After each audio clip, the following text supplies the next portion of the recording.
En el año de 1468, en la villa de Trujillo, en la provincia de Cáceres, al oeste del Reino de Castilla, nacía un hombre destinado a convertirse en leyenda, Diego García de Paredes. Hijo de una familia hidalga, los García de Paredes, su linaje se enraizaba en la nobleza local. Desde muy joven, Diego mostró una fuerza descomunal, una resistencia sobrehumana y un carácter forjado en la disciplina. No tardaría en ganarse un apodo que lo acompañaría toda su vida, el Sansón de Extremadura. Su niñez transcurrió entre entrenamientos con espada y ejercicios físicos que parecían más propios de una máquina de guerra que de un adolescente.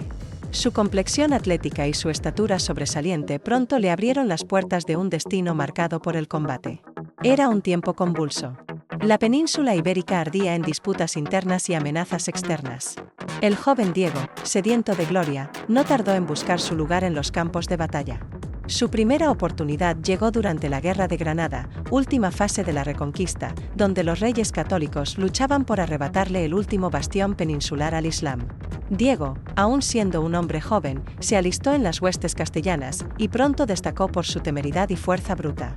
No combatía como un caballero refinado, sino como una tormenta de acero que arremetía sin descanso contra las filas enemigas. Participó activamente en las campañas del reino nazarí.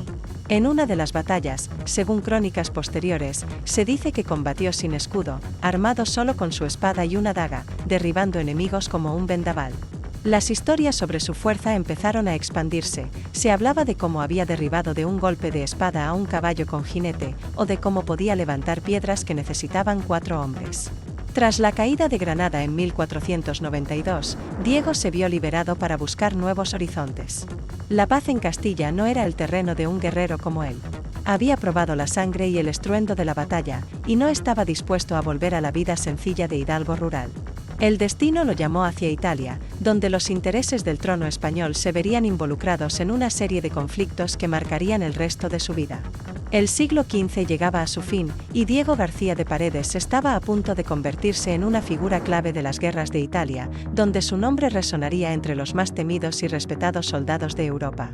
Con la Reconquista culminada y Castilla en relativa calma, Diego García de Paredes puso rumbo a Italia, tierra convulsa, rica y fragmentada, donde las potencias europeas luchaban por el dominio. Allí, al servicio de los reyes católicos y de la causa española, comenzó una nueva etapa en la vida de este guerrero. Se integró a las campañas dirigidas por Gonzalo Fernández de Córdoba, el célebre gran capitán, con quien compartió campos de batalla y también hazañas inmortales. Fue en las guerras italianas, enfrentando principalmente al poderoso Reino de Francia, donde Diego forjó su leyenda. Participó en las campañas de Nápoles, luchando contra las fuerzas del duque de Nemours. La infantería española, entonces considerada inferior a la caballería pesada francesa, comenzó a ganar prestigio gracias al valor de hombres como García de Paredes. En una de las escaramuzas más recordadas, Diego se enfrentó en duelo singular a un caballero francés, armado de punta en blanco. Diego, sin armadura, con una espada bastarda y su prodigiosa fuerza, derribó al enemigo de un solo golpe. No era solo su poder físico, sino la ferocidad y el desprecio absoluto por el peligro lo que lo convertía en una fuerza imparable. En la batalla de Ceriñola en 1503, uno de los hitos más importantes de la época, Diego combatió como parte de la infantería española que aniquiló a la caballería francesa gracias a la táctica innovadora del gran capitán basada en el uso combinado de arcabuceros y piqueros.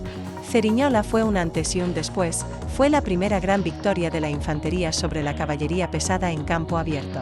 Diego no solo fue testigo de esta transformación bélica, sino protagonista en primera línea. En la batalla del Garellano, también en 1503, las tropas españolas cruzaron un río helado para atacar al enemigo. La leyenda cuenta que Diego, con la espada en mano, avanzó entre los primeros, abriendo camino entre estacas, lodo y fuego enemigo. Fue herido, pero no se detuvo. Algunos relatos dicen que tomó a un compañero herido sobre sus hombros y lo llevó hasta las líneas amigas mientras seguía combatiendo.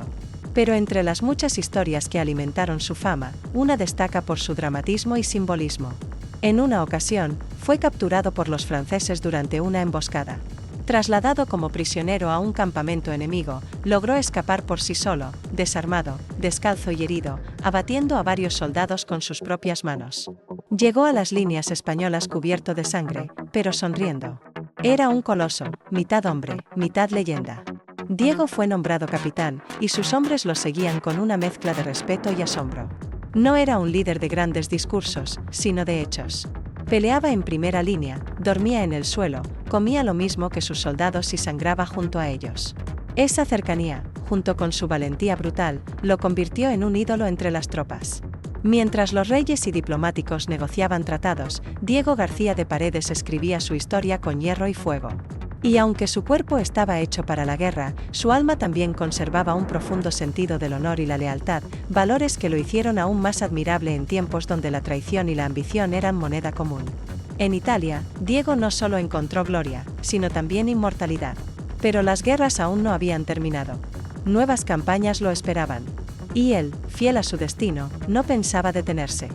Con el paso de los años, el nombre de Diego García de Paredes resonaba no solo en los campamentos militares, sino también en las cortes europeas. Era temido por sus enemigos, venerado por sus camaradas y admirado incluso por los nobles más poderosos. Su vida transcurría de batalla en batalla, de asedio en asedio, siempre en primera línea. Era un hombre hecho para la guerra, y la guerra, a su vez, parecía hecha para él. Uno de los momentos más legendarios de su carrera ocurrió durante el asedio de Barletta, en el sur de Italia. Allí, los franceses se habían atrincherado, y los españoles mantenían el sitio con firmeza. Fue entonces cuando los franceses, envalentonados, propusieron un reto singular, un duelo entre caballeros, 13 franceses contra 13 italianos aliados de los españoles.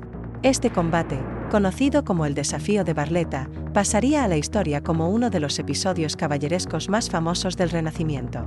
Aunque Diego no participó directamente en ese enfrentamiento, por no ser italiano, su figura se convirtió en el símbolo del valor que inspiraba a aquel bando. Se cuenta que, enfurecido por las burlas francesas hacia los españoles, retó él solo a varios enemigos en combates individuales.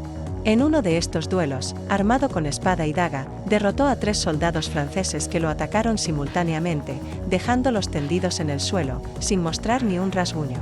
Pero su hazaña más legendaria se produjo durante una emboscada en un paso estrecho. Diego quedó atrapado junto a un pequeño grupo de soldados en un desfiladero custodiado por más de 200 enemigos. La retirada era imposible. Sin vacilar, Diego tomó su espada y avanzó solo por la entrada del paso.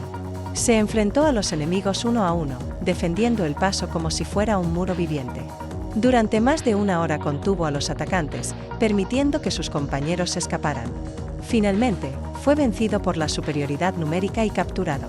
Pero incluso entonces, los enemigos se negaron a matarlo, lo consideraban demasiado valioso, demasiado digno. Era un hombre al que incluso los adversarios rendían honores. Fue encarcelado, pero no por mucho tiempo. Aprovechando un descuido, Diego logró deshacerse de sus grilletes, desarmar a sus guardianes y escapar. Se dice que recorrió kilómetros a pie, sin comida ni descanso, hasta volver a las líneas españolas. Cuando reapareció, cubierto de barro y sangre, sus compañeros creyeron ver a un espectro. Pero no era un fantasma. Era el mismo García de Paredes, indestructible como siempre. A estas alturas, su fama era tal que muchos reyes lo querían a su lado. El emperador Carlos I de España, que luego sería Carlos V del Sacro Imperio Romano Germánico, lo consideraba uno de los pilares de su ejército. No era diplomático, ni cortesano, ni noble de salón. Era un guerrero puro. Por eso, cuando España entró en nuevas campañas por Europa, allí estaba Diego, al frente de la infantería, como una muralla de carne y acero. En todos los frentes en que luchó, dejó un legado de fuerza descomunal y coraje feroz. Cuentan que en un solo combate derribó a 11 enemigos con sus propias manos, sin ayuda. En otro, rompió una lanza con el pecho al recibir la carga de un caballero francés, y aún así, logró levantarse y contraatacar. Pero más allá de las gestas físicas, lo que más impresionaba era su sentido del honor. Nunca mató por placer ni abusó de su fuerza. Era respetuoso con los vencidos y siempre se comportó como un verdadero caballero, aunque su aspecto fuera más el de un titán que el de un cortesano. La historia de Diego García de Paredes es, en esencia, la historia de un hombre que desafió los límites humanos. Y sin embargo, aún le quedaban capítulos por escribir, en guerras aún más lejanas. Con el inicio del siglo XVI, Europa se sumergía en una era de vastos imperios, alianzas frágiles y guerras incesantes. Diego García de Paredes, veterano de 1000 combates, aún no había colgado su espada. Al contrario, se encontraba más activo que nunca. El joven rey Carlos I de España, futuro emperador Carlos V, lo llamó a su servicio, sabiendo que en él no solo tenía un soldado, sino un símbolo viviente de la gloria militar española. Ya pasados los 50 años, Diego seguía combatiendo con la energía de un joven. Participó en las campañas imperiales en el norte de Italia, enfrentando a los franceses, ahora aliados con los venecianos. Era una guerra compleja, donde la política se entrelazaba con las armas, pero Diego solo conocía un camino, el del frente. En la batalla de Bicocca, en 1522, los arcabuceros españoles, protegidos por zanjas y estacas, aniquilaron a la infantería suiza aliada de Francia. Aunque Diego ya no era un simple infante, participó activamente en la defensa de las posiciones. Muchos testigos relataron que aún en su madurez, blandía la espada con la misma furia que en sus primeros días en Granada. No tenía miedo a la muerte, y eso lo hacía invencible en espíritu. Ese mismo año, durante el asedio a Marsella, Diego demostró otra vez su valor legendario. Fue uno de los primeros en escalar los muros de la ciudad con escalas bajo una lluvia de proyectiles. Sus compañeros, inspirados por su ejemplo, lograron abrir brecha en las defensas. Pero lo que más impresionaba no era su brutalidad, sino su disciplina. Nunca actuaba por impulso, sino con táctica y cálculo. Era un guerrero completo, fuerza, coraje y estrategia. Ya como maestre de campo, un rango reservado solo a los más veteranos, dirigía compañías de soldados españoles conocidos como los tercios, una fuerza que en poco tiempo se convertiría en la más temida de Europa. Aunque el cuerpo de Diego comenzaba a resentir las décadas de guerra, su mente seguía lúcida, y su presencia bastaba para levantar la moral de todo un ejército. Se dice que, en una ocasión, Carlos V quiso nombrarlo marqués, darle tierras y una vida cómoda en la corte. Diego agradeció, pero declinó. «Señor, mi espada es mi único título, y el campo de batalla, mi única casa», habría respondido. No buscaba honores, ni riquezas. Solo deseaba pelear por su rey y su fe. Durante la guerra contra la Liga de Cognac, que enfrentó al Imperio contra Francia, el Papa y otras potencias italianas, Diego volvió a destacar. Aunque los años pesaban sobre sus hombros, en combate era implacable. A menudo tenía que ser contenido por sus oficiales, que temían verlo lanzarse al combate como un joven soldado. Pero nadie podía detener a un hombre como García de Paredes. Era como un león viejo, herido, pero aún capaz de hacer temblar la tierra con un rugido. Incluso en momentos de calma, su leyenda seguía creciendo. En un banquete, un noble alemán se burló de la fuerza española. Diego, sin inmutarse, lo retó a levantar una piedra que él mismo había movido días antes. El alemán, tras varios intentos, fracasó. Diego se levantó, tomó la roca con una sola mano y la arrojó por encima de una verja.